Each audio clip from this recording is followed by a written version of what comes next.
Pokopia is 100% better than Animal Crossing New Horizons.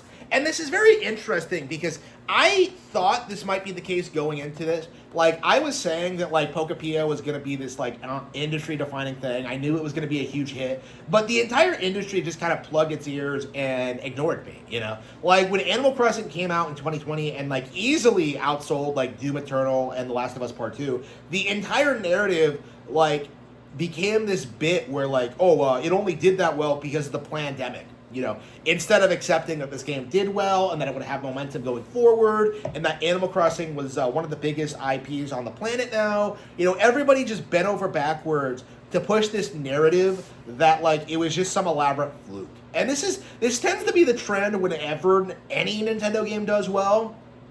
Whenever they like do better than expected, is just kind of downplaying it and ignoring it and trying to say it's a fluke. And that's what's happening with Pokopia right now. Because everyone's kind of like bending over backwards to keep up the farce that like only women play this game, or that like it's not that good, or it's like just a Minecraft clone or whatever. This is going to be the game, I think, that sets the template for how Nintendo defeats Minecraft. Like long term, because this is a really good example of how Minecraft is limited due to its age and due to its inability to like release any new meaningful updates for its audience. Okay, like what we're seeing now is that games like Pokopia are coming out, have their own unique twist on the formula, and are doing, in a lot of ways, better than Minecraft and Animal Crossing. And Animal Crossing is in a position where, like, it'll grow and learn from it and, like, evolve, and they'll start competing with each other, and Minecraft is not. Minecraft is going to fall by the wayside and become irrelevant, like the block of shit it is. But, like, Pokopia versus Animal Crossing is very, very interesting, because what we are seeing now is Nintendo taking ideas that were clearly introduced by Animal Crossing and just like upscaling them and making them more relevant with Pokopia, where you have like bigger towns, you have more building opportunities, you have more of a plot,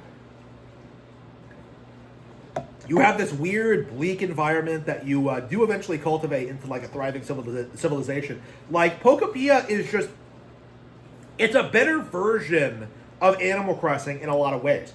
And I'm sure the Animal Crossing team will like evolve and take cues from this, like and hopefully expand. In particular, I really hope that they have bigger villages in the next game with more villagers. I do think that's the main thing I want to see right now, is like, you know, more things to do with villagers in the next Animal Crossing.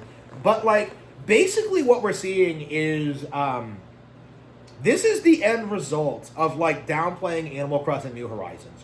Right? You know, people came out and said Animal Crossing sucked and it only did well because of the pandemic. And then Pokopia came out, a completely different game from a completely different developer in a completely different series, and there was just no downplaying it. You know, because you can't just sit there and scream about Animal Crossing all day when there's an actual viable competitor on the same console from a different series that does the same thing but better, you know?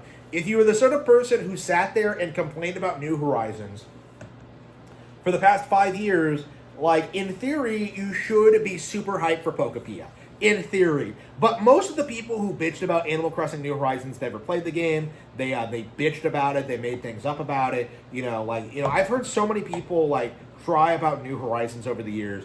And now we're at the point where we have, like, real serious competition for it on Nintendo consoles. And here's the real like caveat to it. Like this is the weird thing about this, is that when a game is competing with another game on a different platforms, you know, whether it's like Power World or like Grand Theft Auto or Skyrim or whatever, you know, what we typically see is like blind worship, where people start like treating it like their idol and how it's like the next big thing and how it's going to be a cultural phenomenon. You know, we saw this with like The Last of Us, and we saw this with like Witcher 3, how we saw this with like Cyberpunk 2077, Doom Eternal, the list goes on and on. People will just hype up and worship these non-Nintendo games, but when you look at Pokopia, when you get this like Nintendo exclusive on Switch 2, what you hear out of these people is crickets. And in fact, what you're hearing, what you heard a lot of early on when it comes to like people like Nintendine and OmniArc TV, is that they try to tell you that the sales numbers were fake and that the game actually wasn't selling that well. Like, definitely not as well as Resident Evil Requiem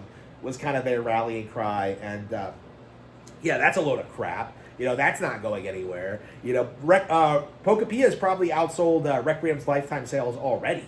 And we're still in that really early phase where, like, people just can't bring themselves to admit it. But, like, this is the thing that, like, strikes me as odd, is just how eager everyone is to downplay Animal Crossing in association with Doom Eternal and with The Last of Us Part 2 and with everything else that came out in 2020.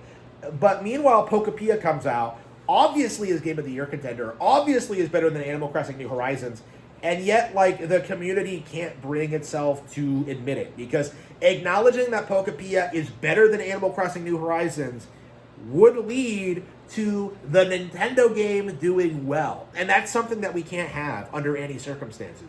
So instead of celebrating Pokopia's success and celebrating its innovation and how much of an improvement it was over the Animal Crossing formula, over New Horizons, instead we're doing this thing where we're trying to gaslight each other into thinking Pokopia is, like, not that successful.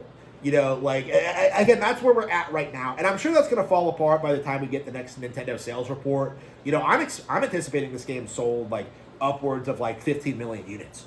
I think it's been, like, a banger. But we're in this phase now where, like, the community is in denial about it, because admitting that something like this could come out of nowhere after being downplayed so heavily by the community, that would be acknowledging that, like, all the hopes that people had about the Switch 2 were fake. The idea that it had no games, the idea that Nintendo can't innovate with their franchises, the idea that Pokemon is a stale franchise that has no audience, the idea that, like, they needed to have a Nintendo Direct today. Okay? We were told at the beginning of the year that Nintendo needed to have a Nintendo Direct immediately to maintain momentum after the holiday season. And instead what happened is that they didn't do that. They focused on, like, films and merchandise instead, while releasing, like, previously announced games, and they've done perfectly well for themselves. And right now they're trying to gaslight you into thinking the PS5 is outselling the Switch 2.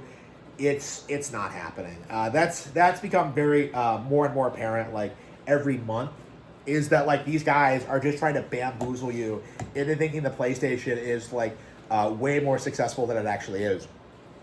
Like, what we're seeing now is Nintendo is in a position where they can whip out, like, games like Pokopia whenever, and the entire industry has to run damage control for it. It is downright disgusting.